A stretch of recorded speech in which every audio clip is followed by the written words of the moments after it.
Wala nang maraming paligoy-ligoy pa, diretso sa punto na. Maiksi lang ang komentaryo, pero diretso sa punto.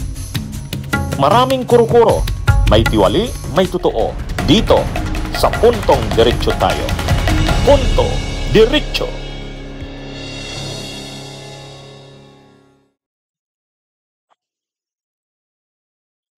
Ito na naman tayo. Punto Diretso. Puntohan natin, mga kabunyog mga kababayan. Sumagot na si Sara sa ombudsman. Ngayong araw yan. Sa bagay, ini-expect naman natin to kasi 10 days yung binigay ng ombudsman kay Sara Duterte para mag-submit ng counter affidavit. Para saan ito? Para ito doon sa reklamong plunder. Ito na yung tungkol sa plunder. Ano ito? Hindi lang plunder. Technical malversation, perjury, falsification of public documents. Yan yung mga reklamo sa ombudsman. Bagamat ang medyo controversial ito kasi sa iba ang pananaw dito medyo may hidden agenda di umano si Martires dito. Yun ang pananaw ni dating Senadora Leila de Lima na ganyan ay congresswoman na hindi, mayroong yan, nakakaduda yan si Martires. Nakakaduda yan diyan sa ang bilis naman ang aksyon.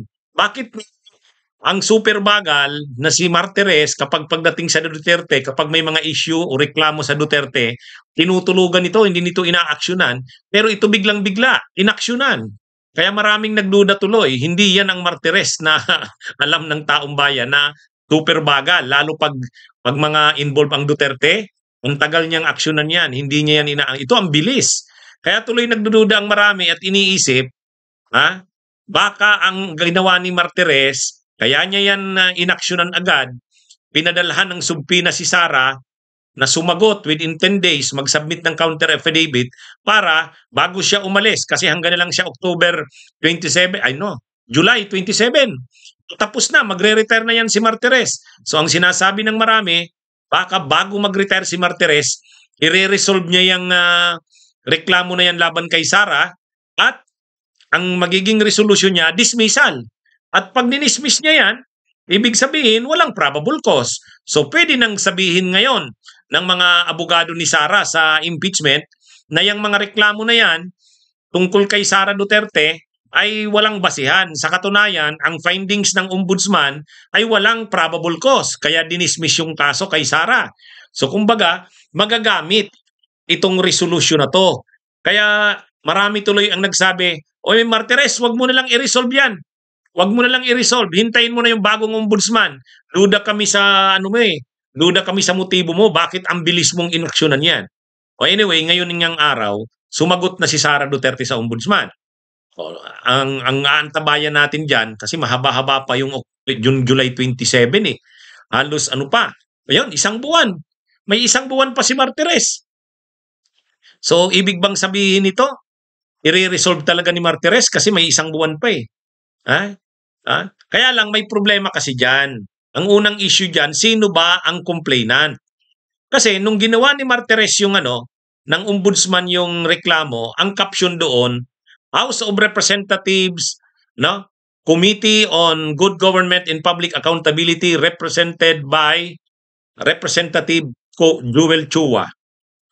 Versus Sara Zimmerman Duterte et al. Kasi may iba pang mga kasama sinireklamo. So, nagreklamo doon ang House of Representatives. Sabi ng House of Representatives, bakit kami ang complainant? Dapat ombudsman ang complainant. Kumbaga yung ombudsman ang nag-iimbestiga. Bakit naman lumalabas na kami ang complainant? Sabi ng House of Representatives. Kasi ang ginawa lang naman namin, pinadala namin sa ombudsman yung transcript, yung records ng aming investigation in aid of legislation sa confidential funds ni Sara. Yung mga findings namin doon, magagamit ng ombudsman para mag-conduct ng investigation. Pero sila dapat ang lalabas na nag-iimbestiga. Ang nag-initiate ng action, ombudsman. Hindi dapat yung complainant yung House of Representatives. Kaya medyo nagkayong House of Representatives. Bakit naman kami ang complainant diyan? Oo nga naman, Kapag sinabing House of Representatives ang complainant, magagamit na naman yan sa impeachment trial ni Duterte, ni Sara.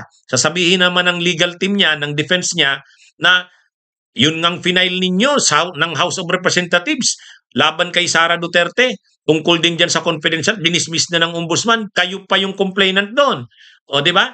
Parang ki-questionin pa ngayon ng defense team ni Sara na kayo ang complainant doon sa perjury, plunder, at kung ano-ano pang kaso laban kay Sara Duterte. Dinismiss na yan ng ombudsman. O, ibig sabihin, walang probable cause, pero kayo ang complainant doon. Kaya talagang ini-insist ng House, hindi sila dapat ang lumabas na complainant. Dapat ombudsman ang nag-initiate. Pinapasagot si Sara Duterte ng ombudsman.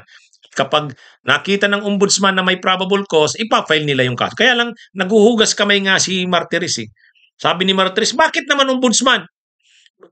Sila yung nagpadala niyan sa amin, sila dapat ang complainant. Ayan, ang gulo na, no? Kaya nga, dahil magulo yan, at hindi malinaw ano ang motibo ni Martires, wag na lang dapat yan aksyonan ni Martires. Ibig sabihin, sumagot na si Sara Duterte, hayaan na yan, hintayin na lang yung susunod na ombudsman na i-appoint ni PBBM o ng gobyerno ni Marcos. Anyway, malapit na ang July 27. Malapit na ang July 27, magre-retire na si Martires. So, hintayin lang yan. Kasi kaduda-duda ang motibo nito ni Marcos. Ang bilis umaksyon. Pagkatanggap ng mga dokumento galing sa House of Representatives, kaagad-agad gumawa ng subpoena kay Sara at sa iba pa. Within 10 days, mag-submit ng counter affidavit. Ay si Sara naman, walang karekla-reklamo. Walang karekla-reklamo, walang ka-extension, hindi, sinagot. Ano ba to, planado?